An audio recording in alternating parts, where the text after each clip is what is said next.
प्रदीप जी, भाई ठीक है, चोरी हुई है, आपने अपनी गलती मान ली है, आपने बता दिया है कि हाँ भाई गलती हुई है, महापाप हुआ है और ये इसकी भरपाई करनी पड़ेगी और मतलब पश्चाताप भी करना पड़ेगा, बिल्कुल क्लियर स्टैंड है आपका। लेकिन भाई सिर्फ और सिर्फ इस मुद्दे पर कुछ भी कहकर निकल जाएं, ये कब तक होगा? आप लोग भी क्यों सुन रहे हैं? आप लोग भी क्यों सह रहे हैं? सीधे सीधे आप लोग कहिए ना कि अगर अफवाहें फैलाना बंद कीजिए। देखिए पिनाश जी, लीजिए ना कानूनी। आप आलोक जी ने कहा आज बुलाइए एसआईटी के सामने। पिनाश जी, मैं डे वन से इस पे बहुत जिम्मेदारी से बात कर रहा हूं और आपका शो पूरा देश देखता है, वापस से सिर्फ तथ्य रखूंगा। प्रियंका वाड्रा, ये राम गोपाल यादव जिनने राम मंदिर को बेकार बुलाया, ये चुनावी हिंदू पॉइंट नंबर 1 आते हैं और ये कहते हैं कि 20,000 करोड़ की चोरी हुई। फिर चुनावी हिंदू नंबर 2 अरविंद केजरीवाल आते हैं, कहते हैं 200 करोड़ की चोरी हुई। फिर चुनावी हिंदू नंबर 3 संजय सिंह आते हैं कि उनके पास दस्तावेज है और उनके पास फैक्स है कि चोरी हुई। फिर चुनावी हिंदू नंबर 4 प्रियंका वाड्रा आती है, कहती है कि बड़े बड़े लोग इन्वॉल्व हैं। अब भारतीय न्याय संहिता का सेक्शन 238 ये कहता है कि अगर किसी के पास भी कोई भी चोरी या कोई भी कॉग्निजेबल ऑफेंस हुआ, उसके सबूत है, उसकी जानकारी है, अगर उसको वो इन्वेस्टिगेशन टीम के साथ में शेयर नहीं करता, मतलब छुपाता है, उसको कंसील करता है, तो 3 से 7 साल की सजा हो सकती है। अफवाह भी फैलाता है। तो मैं आज आधिकारिक रूप से इनसे कहना चाहता हूं कि आपने इतने सारे आंकड़े रखे। संजय सिंह भी जो पिनाश जी एसआईटी के पास गए, वो चंदा चोरी के मामले पे नहीं गए, वो कोई जमीन के केस पे गए। ये एसआईटी इन्वेस्टिगेशन कर रही है, वो चोरी का केस कर रही है। तो मैं सपा के प्रवक्ता से पूछना चाहता हूं, जो तुमने आंकड़े दिए उसके तथ्य तुम एसआईटी के सामने क्यों नहीं रख रहे? अगर तुम तथ्य नहीं रख रहे तो तुम खुद चोरी में संलिप्त हो। ये मैं नहीं, ये भारतीय कानून कहता है। तो वरना इनको भी सजा होनी चाहिए इसके लिए। अफवाह फैलाना और सबूतों को हाइड करना एक अपराध है और ये उतने ही बड़े अपराधी है जितने वो चंदा चोर अपराधी है। ठीक है, यहाँ पर एक मिनट मीनाक्षी जी लगातार हमारे साथ, हमारी सहयोगी जो हैं वो अयोध्या में मौजूद हैं। मीनाक्षी, सीधे सीधे अब राम मंदिर ट्रस्ट कह रहा है कि हाँ गलती हुई है, उस पर कार्रवाई भी होगी, कल ट्रस्ट की बैठक भी होनी है, उसमें एजेंडा भी है, इस्तीफे भी स्वीकार किए जाएंगे और जो कुछ करना है करा जाएगा। लेकिन वो सीधे सीधे यहाँ पर स्वामी गोविंद देव गिरी जी ने कहा कि भाई राम मंदिर की ओर से किए जाने वाला व्यय सीधे बैंक से होता है, मैं अधिकृत हस्ताक्षरकर्ता नहीं हूं, इसलिए यहाँ पर मेरे हस्ताक्षर नहीं चलते हैं, हमारे पास कोई चेकबुक नहीं है, पेमेंट कभी कैश में नहीं होते हैं, सीधे बैंक ट्रांसफर के माध्यम से होते हैं। तो ऐसे में अभी समाजवादी पार्टी के प्रवक्ता सवाल उठा रहे थे कि भाई खर्चा जो है उन्हें मालूम होना चाहिए कहां हो रहा है। भाई मालूम तो है ना उन्हें, लेकिन वो सीधे सीधे साइनिंग अथॉरिटी नहीं है, ये भी इन्हें समझना चाहिए।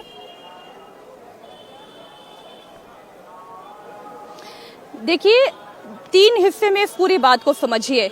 राजनीतिक आरोप कुछ भी लगाए जा सकते हैं, लेकिन हमें जो हमारे पास तथ्य हैं उसके आधार पर अपनी बात को रखना होगा। तो पहला पॉइंट जो इस पत्र को पढ़ने के बाद समझ में आता है कि कोषाध्यक्ष की भूमिका क्या है, कि कोष में जो पैसा आ रहा है, जो अकाउंटेड मनी है, उसकी निगरानी करना, ना कि कोष में आने से पहले जो गिनती हो रही है चढ़ावे की, उसकी निगरानी करना। तो पहली बात ये बिल्कुल स्पष्ट हो जाती है कि कोषाध्यक्ष की भूमिका वो है जो अकाउंट में पैसा आ रहा है उसकी निगरानी करना, उस अकाउंट को मैनेज करना। अब उसके लिए उन्होंने एक सीए को जिम्मेदारी दे दी है, जो महीने के आखिरी हफ्ते में यहाँ पर आकर कोषाध्यक्ष के निवेदन पर ही यहाँ पर काम करता है और उसके बाद पूरे अकाउंट की जानकारी कोषाध्यक्ष तक पहुँचाता है। ये बात स्पष्ट हो गई। अब निगरानी की जिम्मेदारी किसके पास है? निगरानी की जिम्मेदारी अनिल मिश्रा के पास है। उनकी हायरिंग किसके पास है? अनिल मिश्रा के पास है। चंपत राय ने किस पर भरोसा किया? अनिल मिश्रा पर भरोसा किया और अनिल मिश्रा और चंपत राय की आपसी समझ से वहां पर लोगों को नियुक्त किया गया और वहां पर गिनती का काम हो रहा था। वहां पर त्रुटि आई है, वहां पर भ्रष्टाचार हुआ है। ये दूसरी इंपॉर्टेंट बात। अब तीसरी बात जो इस पूरे पत्र को पढ़ने के बाद सामने आती है, अब कहा जा रहा है कि 200 करोड़ ले लिया गया या किसी ने सोने चांदी के गहने यहाँ से गायब कर दिए। तमाम तरीके के जितने भी राजनीतिक आरोप है उस पर जो कोषाध्यक्ष की भूमिका है वो मैं आपको बता दूं। जो पत्र में उन्होंने कहा कि दुर्भाग्यपूर्ण है कि चोरी हुई, लेकिन कितनी चोरी हुई, कब हुई, कैसे हुई, यही जांच का विषय है और भरोसा हमें एसआईटी पर रखना होगा और पुलिस पर रखना होगा। न्याय व्यवस्था पर उन्हें विश्वास है। अब रही बात राजनीतिक आरोप प्रत्यारोप की, तो इसमें आप जिसे जो कहना है वो ये कह सकते हैं, लेकिन उसका आधार क्या है ये सबूत ही बताएगा।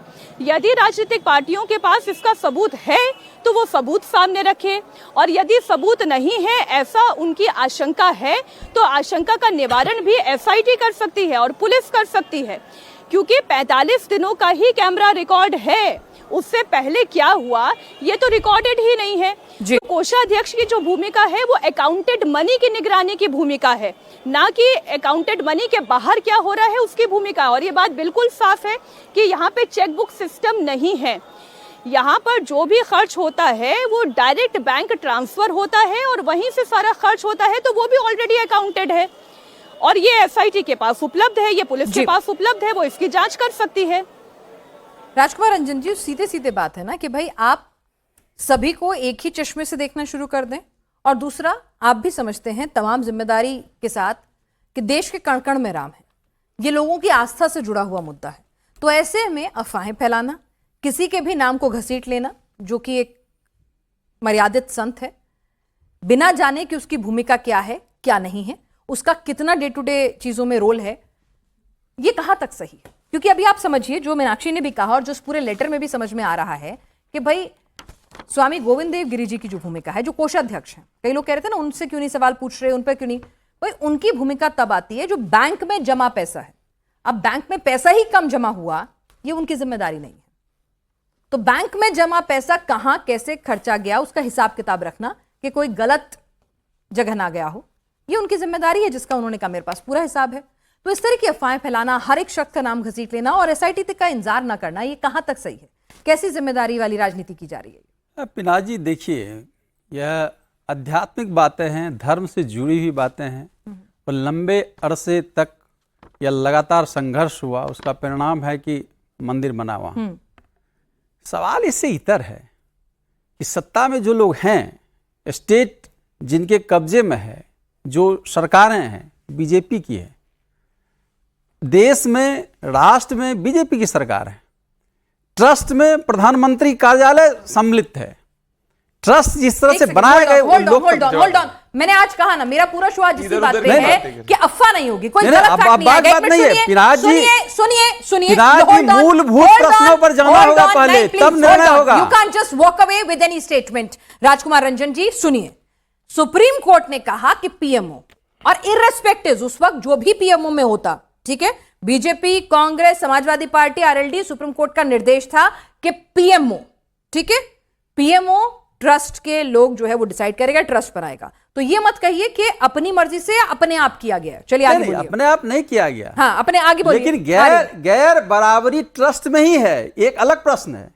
दूसरी बड़ी चीज है कि लगातार लंबे समय से मंदिर ट्रस्ट के नाम पर हजारों करोड़ रुपए वसूले गए, उसका हिसाब किताब कौन देगा? कहाँ गया वो पैसा? जबकि मंदिर बन रहा है सरकारी पैसे से। किसने कहा? कुछ भी बोल रहे हैं, जनता हंस रही है साहब, कुछ भी बोल रहे हैं।